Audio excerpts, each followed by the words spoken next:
Hello বন্ধুরা, সবাই কেমন আছেন? দ্য ঘোস্টে আপনাদের সবাইকে স্বাগতম। আশা করি সবাই ভালো আছেন। দ্য ঘোস্ট এই জন্য বললাম,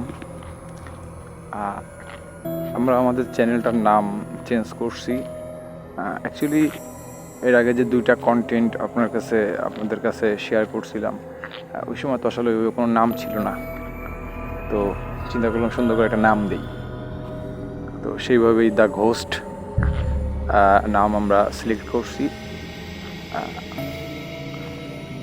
এখন থেকে দ্য ঘোস্টই আপনাদেরকে এইভাবেই বলা হবে আর কি। তো আশা করি সবাই ভালোই আছেন। অ্যাকচুয়ালি আমরা যারা মুসলমান আছি, আমাদেরকে সবারই জিনে বিশ্বাস করতে হবে। জিনে যদি আপনি বিশ্বাস না করেন তাহলে আপনার ঈমান থাকবে না। কারণ আল্লাহ পাক পবিত্র কুরআনে মানুষ এবং জিনের অস্তিত্ব সম্পর্কে অনেক জায়গায় বলছে। আমাদের জিনে বিশ্বাস অবশ্যই করতে হবে। আর আমাদের চারপাশে যেসব অস্বাভাবিক ঘটনা ঘটে বা ব্যাখ্যা না দেওয়ার মতো ঘটনা ঘটে, এগুলো সবই এই জিনেদেরই কাজ, যাদেরকে আমরা দেখতে পাই না, কিন্তু তারা আছে।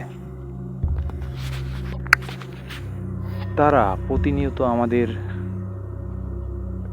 সাথেই আছে, আশেপাশেই আছে, আপনি দেখতে পাচ্ছেন না। হুজুর পাক সাল্লাল্লাহু আলাইহি ওয়াসাল্লাম একটা হাদিসে বর্ণনা করেছে যে জিনের সংখ্যা আমাদের থেকে অনেক অনেক অনেক বেশি। আমরা যদি খালি চোখে জিন জাতিকে দেখতে পারতাম তাহলে আমরা হাঁটতে পারতাম না, এভাবে বর্ণনা করেছে। হাদিসটা যদিও বা জয়ীফ,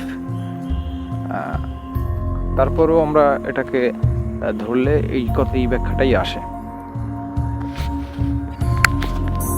তো লিসেনার্স, আজকে যে ঘটনাটা আপনাদের সঙ্গে শেয়ার করব, এটা আমার নিজের সঙ্গে ঘটে যাওয়া একটা ঘটনা। আপনাদেরকে আমি আগেই বলছি যে আমার সঙ্গে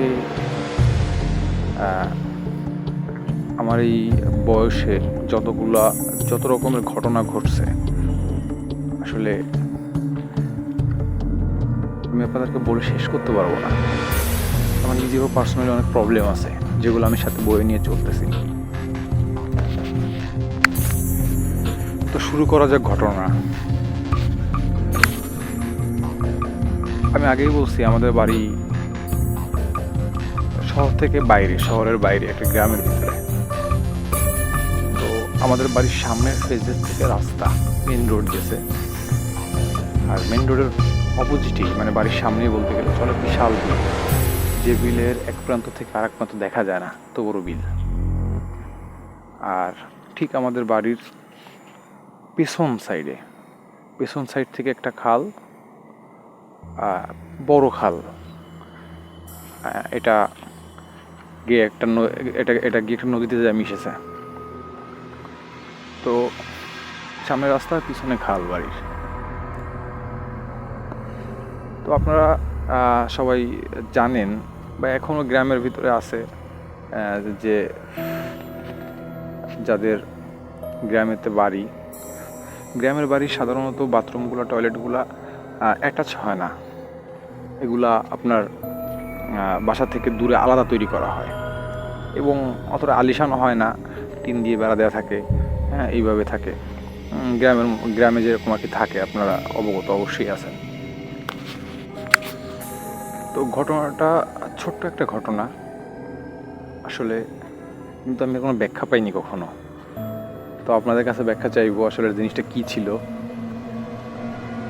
তো ঘটনাটা শুরু করি।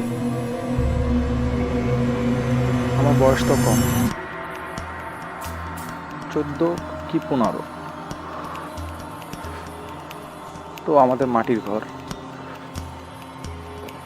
তো আপনারা জানেন যে শীতকালে যে আমন ধানটা ওঠে, এই আমন ধান ওঠার পরে আমাদের এলাকায় প্রচলিত আছে যে ধানের আগা কাটা হয় আর গোড়া রেখে দেওয়া হয়। গোড়া প্রায় 1-1.5 ফিট রেখে আগাটা কেটে নেওয়া হয়, ধান কেটে নিয়ে যায়। তো পরে এই যে অবশিষ্ট যে অংশগুলো থাকে এগুলো মানুষ কেটে নিয়ে রান্নাবান্নার কাজে ব্যবহার করে জ্বালানি হিসাবে। আবার কেউ কেউ এই জিনিসটা দিয়ে বাড়ির রান্নাঘর অথবা গরুর গোয়াল ঘর এর উপরের যে ছাউনি, এই ছাউনির কাজটা করে। তো সাধারণত এর ছাউনির কাজটা করতে গেলে ওটাকে গ্রাম্য ভাষায় নাড়া বলা হয়। তো এই নাড়া দিয়ে যখন ছাউনির কাজ করা হয় তো নাড়া প্রথমে শুকানো হয়, শুকানোর পরে মুঠি মুঠি তৈরি করে ওটা বাঁধা হয়। বাঁধার পরে যে ওইটা চালের পরে উঠিয়ে ওটা প্রসেসিং করতে হয়। তো নাড়াগুলো শুকানোর পরে পরিষ্কার করতে হয়, ভিতরে কিছু নর্মাল জাতীয় যে এইগুলো থাকে ওগুলো পরিষ্কার করতে হয়। তো একদিন আনুমানিক 9টা বাজে মানে অনেক রাত গ্রামের ভিতরে, আমি আগেই বলছি আপনাদের। তো 9টা বাজে, তো আমার একটু প্রকৃতিটাকে সাড়া দিয়া আর কি, মানে আমার একটু টয়লেটে যাওয়া লাগবে আর কি। তো আমি টয়লেটে যাব, তো দেখতেছি যে আমার বাবা সে ওই আমাদের একটা রান্নাঘরে চাল তৈরি করবে, এই জন্য ওই নাড়া ওখানে বসে বসে ঘরের সামনে আর কি বসে বসে নাড়াগুলো পরিষ্কার করতেছে। আর আমাদের বাড়ি থেকে একটু ভিতরেই আর কি, মানে বাড়ির পেছনে খালের সাইডটা দিয়ে, খালের সাইডেই আর কি, বাড়ির পেছনে খালের সাইডেই আর কি আমাদের টয়লেটটা, বাথরুমটা। তো আমি আব্বার সঙ্গে কথা বলে আমি গ্রামের বাথরুমে যাচ্ছি। আব্বু বললো যে ঠিক আছে তুমি যাও। তো আমি গেলাম বাথরুমে। তো বাথরুমের পাশেই আমাদের গোয়াল ঘর, আর বাথরুমের সামনেই একটা জায়গা আছে, ওইখানে ধানের যে কুটা থাকে, যেটা গরুকে খাওয়ানো হয়, এই কুটার বড় একটা পালা দেওয়া। তো পালাটা আসলে এখনো দেওয়া শেষ হয়নি, অর্ধেকটা দেওয়া হয়েছে, এখনো পুরোপুরি শেষ হয়নি। তো আমি বাথরুমে গেলাম। বাথরুমে যাওয়ার পরে কিছু সময় 2-3 মিনিট পর আমি রিয়েলাইজ করতেছি যে ওই যে কুটার যে নাড়ার যে পালাটা আছে, ওই পালার উপরে একটা বাচ্চা লাফাচ্ছে, যেমন ফর্মের কোনো কিছু পেলে বা ফর্ম জাতীয় কিছু পেলে বাচ্চা কাচ্চাদের এরকম খুশিতে লাফায়, এরকম লাফাচ্ছে। তো আমি চিন্তা করলাম যে হয়তো কুকুর।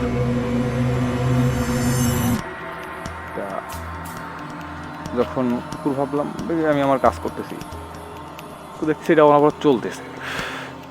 তারপর আমি চিন্তা করলাম তাহলে কুকুরটার একটু কথা বলে সরাই দিই, ডিস্টার্ব হচ্ছে। তো আমি যখন দরজাটার কথা ফাঁক করে হেই বলতে যাব, তখন দেখি আসলেই একটা বাচ্চা লাফাচ্ছে। তো আমাদের বাসায় ওই সময় মানে টোটালি বাচ্চা কেউ নেই, ওরকম কেউ নেই। আর গ্রামের ভিতরে রাত 9টা এত রাতে একটা বাচ্চা লাফাচ্ছে কুটোরপালার উপরে, এটা অস্বাভাবিক। তো আমি কিন্তু ওখানেই অসহায় হয়ে গেছি। হ্যাঁ, তো দরজাটা আটকাইছি, চিন্তা করলাম যে এখানে সারা শব্দ দেওয়া যাবে না, সারা শব্দ দিলে সমস্যা হতে পারে আমার, আর আমি বের হতেও পারতেছি না। তো হঠাৎ করে দেখলাম যে লাফালাফির শব্দ নেই, আর বন্ধ হয়ে গেছে। তো আমি বুঝলাম যে তাহলে মনে হয় চলে গেছে। তো আসলে চলে গেছে, কারণ সে বুঝতে পারছে যে আমি তাকে দেখে ফেলছি। তো আমি ওইখান থেকে তাড়াতাড়ি করে আমি বের হয়ে আসলাম। এসে আমি আমার আব্বারে বললাম, আব্বা তখন ওইখানে কাজ করতেছে। আব্বার বললাম যে আব্বা এই বিষয়। তাও আব্বা আমাকে আসলে সে জানতো সব কিছুই, সে সান্ত্বনা দেওয়ার জন্য, যাতে আমি ভয় না পাই। যেন আমাকে বললো যে কুকুর, আমাদের বাড়ির যে কুকুরটা আছে, কুকুরটা লাফাচ্ছিল, আমি দেখছি। সে আমাকে সান্ত্বনা দিচ্ছে যাতে আমি ভয় না পাই। আসলে আমি এই ঘটনাটার কোনো আজও পর্যন্ত এখনো এর কোনো ব্যাখ্যা পাইনি, আসলে জিনিসটা কী ছিল। হ্যাঁ, তো আপনাদের কাছে কোনো ব্যাখ্যা থাকলে অবশ্যই জানাবেন, কমেন্ট করবেন, কমেন্ট করে জানাবেন। আসলে আপনারা কমেন্ট করলে, লাইক করলে আসলে আমি আরও ঘটনা তৈরি করার জন্য উৎসাহিত হব। তো আপনারা অবশ্যই সাবস্ক্রাইব করে পাশে থাকবেন। আর আপনারা যদি সাবস্ক্রাইব না করেন, লাইক কমেন্টস না করেন, তাহলে আমাদের চ্যানেলটা বন্ধ করে দিতে হবে। কারণ আপনারা যদি না শোনেন, তাহলে তো আসলে আমাদের আর কন্টেন্ট তৈরি করে কোনো লাভ নেই। তো সবাই ভালো থাকবেন। আর নেক্সট আমি আবার ভিডিও দিব সত্য ঘটনার উপরে, যেগুলো একেবারে ন্যাচারাল, আমার সঙ্গে ঘটে গেছে। আমার সঙ্গে এমনও ঘটনা ঘটছে, বা আমি এমনও জিনিস আমি আমার সঙ্গে বয়ে নিয়ে বেড়াচ্ছি, যেগুলো আমার জীবনকে হেল করে দিছে। আমার বিবাহিত জীবনের এফেক্ট পড়ছে, আমার ওয়াইফের উপরে এর এফেক্ট পড়ছে। আমি আস্তে আস্তে সবই ঘটনা বলবো। আমার জীবনে যে ঘটনা আছে, আমি 1 বছর আপনাদের সঙ্গে কন্টেন্ট শেয়ার করলেও শেষ হবে না। সো সবাই ভালো থাকবেন। আর আশা করি সবাই ভিডিওটা দেখবেন, লাইক কমেন্ট সাবস্ক্রাইব করবেন। আসসালামু আলাইকুম।